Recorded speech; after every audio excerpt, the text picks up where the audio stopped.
ఈ కార్గిస్ నీ నోటోళ్ళు కూడా ఎలా ఉన్నారంటే మేము ఇంతకి ఇచ్చేస్తాం మేము ఇంతకి ఇచ్చేస్తాం అని వాళ్ళు ఎలా ఉంటున్నారంటే వాళ్ళకి రోటీ సౌండ్ కోసం ఏదో రేటుకి ఇచ్చి పాడేస్తున్నారంటే. కానీ ఉన్నవాళ్ళు దానివల్ల ఇబ్బంది పడిపోతున్నారు, చాలా ఇబ్బంది పడుతున్నారు. ఇప్పుడు మేమేమైనా ఉన్నాం, ఇప్పుడు అవతలోడు తగ్గించి ఇచ్చేస్తానంటే మనం ఇవ్వకపోతే బాగోట్లేదు, మాకు వర్కౌట్ అవ్వట్లేదు. అవతలోడు ఏం చేస్తున్నాడు, కొత్తగా యూనిట్ పెడుతున్నాడు, గిట్టుబడి కాకుండా అసలు ఇచ్చేసి ముందు అలవాటు చేసేద్దామని ఇచ్చేసిపోతున్నారు. కానీ తర్వాత ఆడు ఎక్కువ అమ్మలేడు, మహా అయితే ఒక 2 సంవత్సరాలు 3 సంవత్సరాలు వేస్తాడు, తర్వాత మూసేసిపోతారు. అలా చాలా యూనిట్లు ఉన్నాయి. అలా ఎన్ని అనుకున్నప్పుడు మన గాజువాక ప్రభుత్వంలోనే 5 యూనిట్లు పెట్టారు, ఇప్పుడు ఒకటి లేదు. మనం 11 సంవత్సరాలు బట్టి ఉన్న మన యూనిటే ఉంది. ఓపిక సహనం అనేది ఉండాలి.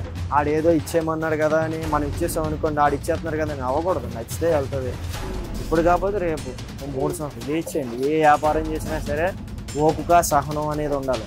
ఒక మినిమం ఒక 6 సంవత్సరాలు 7 సంవత్సరాలు వెయిట్ చేస్తేనే నీకు అందులో ఉన్న అవగాహన తెలుస్తుంది. అంతేగాని వచ్చి పెట్టిన సంవత్సరానికే వచ్చేయాలంటే మాత్రం ఏ బిజినెస్ రాదు.